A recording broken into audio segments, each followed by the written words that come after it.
America. My name is Osei-Frimpong. I come to you live every Monday and Thursday. Monday I do a relationship show. Thursday I do a politics show. Except my relationship show is more holistic because I know I don't not only want to get you laid, I also want you to get in a loving relationship where you don't end up divorced.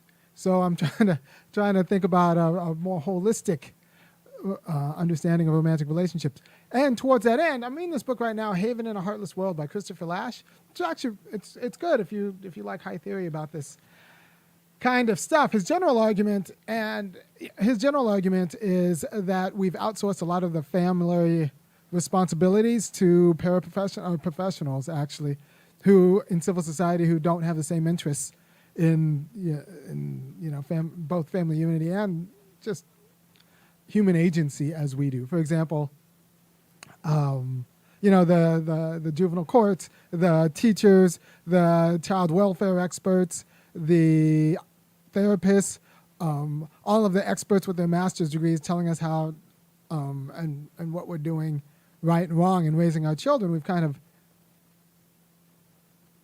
outsourced all of those family decisions onto them, and then we're surprised when our children are a little bit aimless because it turns out that they won't necessarily give you a unified understanding of the child, and not just aimless but also feckless, because that's not really a great generator of human agency. Although it seems like it, it's actually not, because all those actors, many of them are commercial actors, so they have their own interests, right? So we've outsourced this job to all of these people who have their own interests. It's like outsourcing parenting to your kid's football coach, right? Like your kid's football coach might care about your kid, but they also want your kid to win. So that's not going to be a substitute for being a parent, right? In theory, depending on who you talk to, families are supposed to be havens from civil society, some of the more cold and pernicious aspects and warring interests of civil society. But if we bring those into the family, it's like letting the vampire in, and you're letting market civil society to decide your family dynamics. And it turns out that if you give your child over to the commercial order, then they will be exploited by the commercial order, not protected from it. Right? So so his argument is that all of these other people who've kind of been empowered by capitalism are supposed to end up going into the family and inserting capitalism like into the family, but the family's supposed to be a haven that's protect kids from the more pernicious and predatory aspects. So he charts this to the Industrial Revolution, where we took production out of the home and put it into a factory, and then we took management of production out of conventional wisdom and put it into like all of those MBAs and an expertise of management and what should be produced. And now the last thing we took out of the home was, how to raise kids and the administering of the family. We've now outsourced that and taken that out of the home and tried to industrialize that and divided that up amongst the various healthcare professionals, and we've medicalized it in a weird way. All of that might not be exactly productive of, a good work ethic, because if you don't know, depending on which kind of family you're raised in, family is where you actually develop your work ethic. I know my kids get it from not only watching me, but I run them. I run the heck out of my kids, and I run them, like I said, if they're not crying, I'm not parenting. I run them, and someone who gets paid to run them and who gets paid to work them might not work them as hard because they might want to try to keep them happy. I don't care about keeping them happy. I want them to be good at what they do.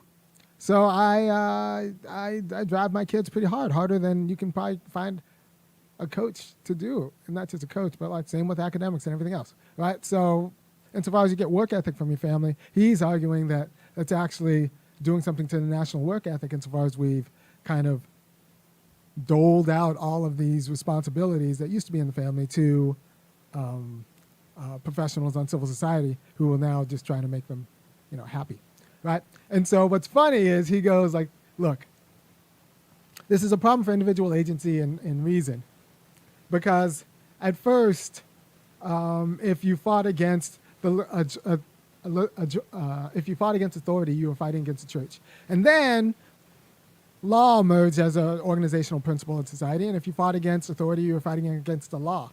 Now, social science has emerged as the organizing principle. So if you fight against authority, you're actually fighting against reality. You're fighting against facts as determined by social science. And we just been through this pandemic where a lot of people, including me, were seen as unscientific. Like, follow the science, follow the facts, as if and science, social science, and science is supposed to make our political decisions for us, and that eviscerates agency, human agency, as like a motor of history in general. But it also kind of outsources the responsibility for making decisions onto an algorithm. And we can't be surprised when AI take this up and we start outsourcing decisions to AI, because we're used to outsourcing decisions to professionals, and then we convince ourselves that AI is the professional. And I could see it starting in some sphere that's moderately benign, like a restaurant uses AI to recommend new dishes to you, dishes that you haven't tried, based upon dishes that you have tried, right?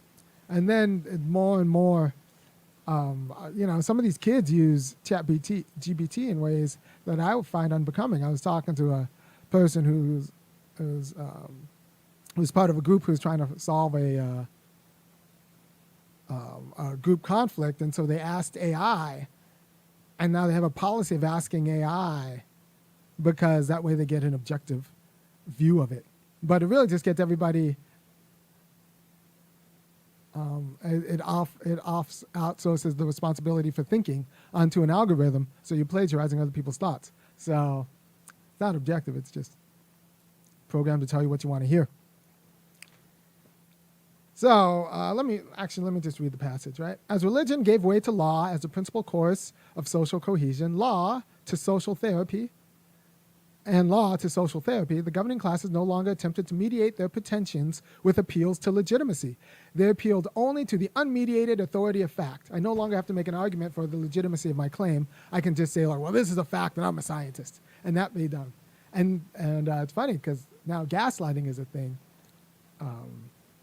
because that's the response to the abuse of facts and the abuse of authorities. All right, so they asked not the citizen or the worker submit to legitimate authority, but that he submit to reality itself. This is page 23 of the book Haven in a Heartless World by Christopher Lasch. So you have to submit to reality. And that's the discourse now. That's a form of social control that's not religious, that's not legal based, because there you have to make either an appeal to God and faith or an appeal to argument in the law. But now it's just an appeal to science. Right. To assure the individual that resistance is not unprincipled, as it would be in theological or legal terms, but unrealistic. If you resist what we're doing, you are unrealistic. Yeah, there are a few gems in here, but I'm going to read one more, which I think fascinating. And he talks about in the early 20s and 30s when people start to realize that families don't really protect you from the market influence. Yeah, they just get market actors to start dealing with families as self-interested, rational actors who are like individual, atoms, like individuals, self-interested individuals, and using their rationality with respect to how to get what they want for their kind of narrow self-interest, and they take that sensibility into the family. So it's not a haven from that sensibility. It actually is the Trojan horse for that sensibility to get into intimate relations. And apparently theory was behind this, and So each member of the family pursued his interest. This is page 35 of the same book. Each member of the family pursued his interest as if they were part of, a civil society or market-based civil society. And if this is true, even the nuclear family no longer existed in isolation from the rest of society. Instead of serving as a refuge, it more and more closely resembled the harsh world of work, right? So those vows, for richer, for poorer, for better, for worse, those stop even making sense, stop being intelligible, because obviously if it's a relationship between individuals, it's supposed to be a market relationship, which means this relationship is just for the best deal. I got to quit you. I got to return. Can I get a newer model? That's fine, but you have too many miles on you. Even if I drove you myself, I'm going to get a newer model with, a fresher fit, right? So relationships just became another sort of commodity that you have no more loyalty than the NFL. And remember, the NFL, they can just cut you. It's not like Major League Baseball. Like the NFL, they just cut you. You're just done. That's a wrap.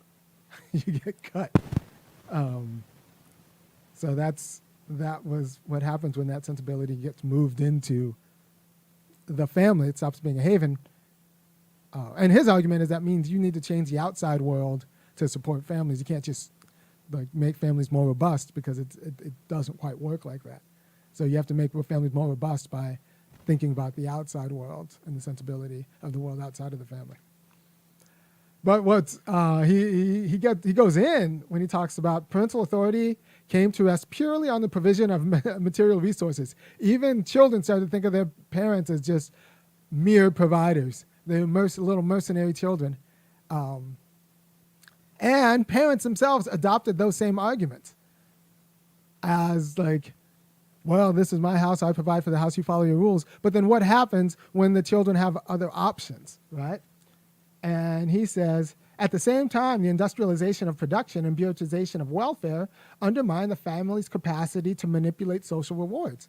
So in a world of public housing, in a world where children have options to go outside of your house and your rules and resources, and now people who now get paid to undermine your authority, what happens when all you wield is authority over material resources? Or if you're just poor and you can't provide the material resources, right? So you created these kind of mercenary children who have and then it turns out they have a mercenary relationship with you. And then you can't provide. But you treat them as if the only thing you provide is material resources anyway. So when you stop being able to provide material resources, or they find a different way to get those material resources, the love goes away. Right? Parents without property to pass on to their offspring could exact obedience only by appealing to a sense of duty and deference and filial piety. In other words, hierarchical principles that have little place in a society based on rational self-interest. Right? So the spirit of economic rationality had become so pervasive in modern society that it invaded even the family, the last stronghold of pre-capitalist modes of thought and feeling. Right? So just watch how you threaten your kids.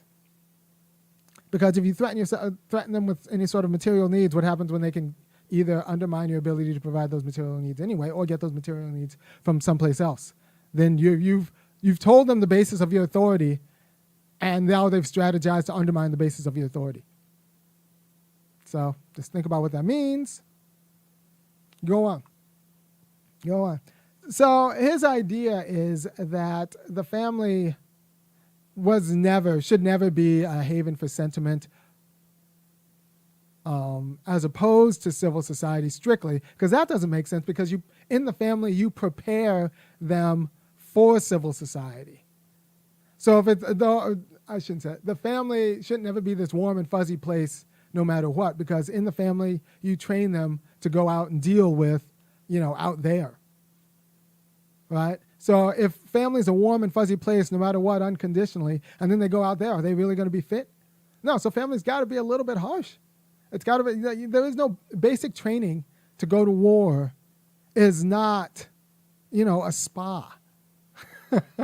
We're training you because we want you to succeed in war. That means we train you hard here. And that's what families kind of have to be. They have to have an element of that.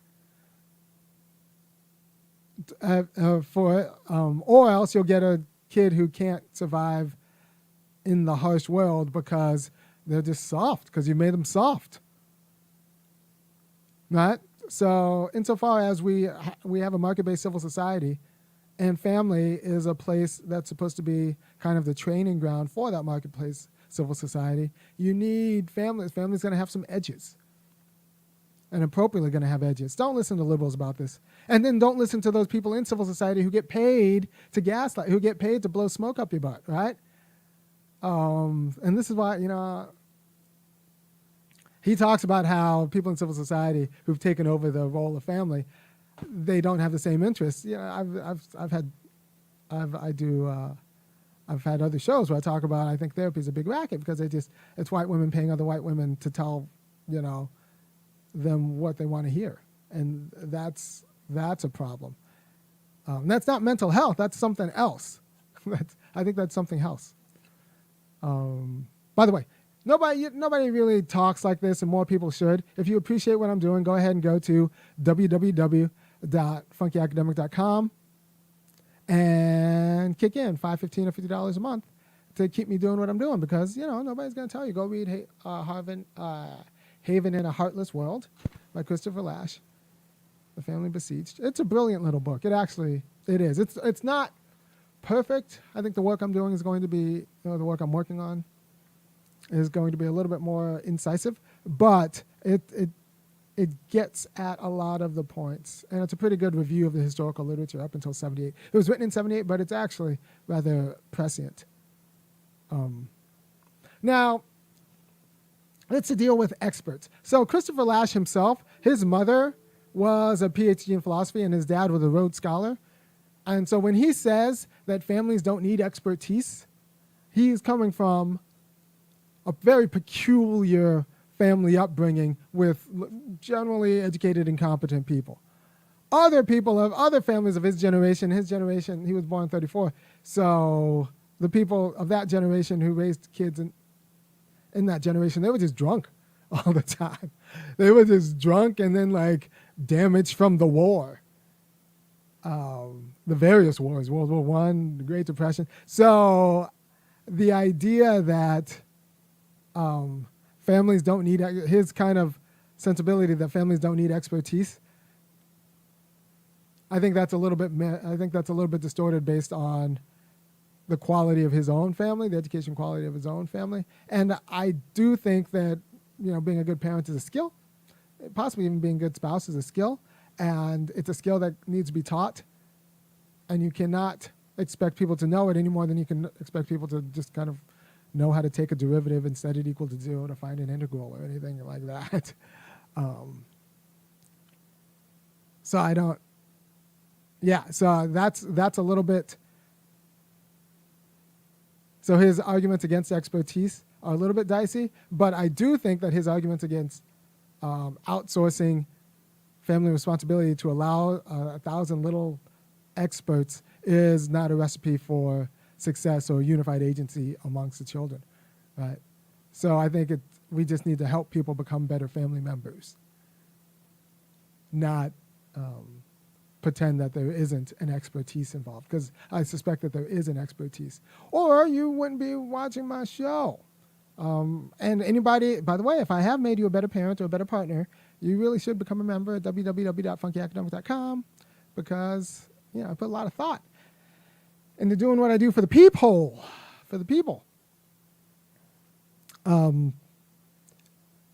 So being a family member is a matter of expertise. It shouldn't just be outsourced to experts who have their own private interests. Rather, we need to take communicating that expertise, that particular expertise, more seriously and more generally, so that everybody then gains the expertise in the same way that everybody should be able to read and write and do, basic arithmetic. So we need to, 1, stop pretending that there's no expertise involved, and 2, stop pretending that the people who are certified experts with all their master's degrees aren't just hacks trying to game the market for their own benefit, right? So The middle space is there is expertise involved, and we need to get serious about disseminating it in general. Thank you for your time, and I will see you on Thursday talking about something completely or moderately different.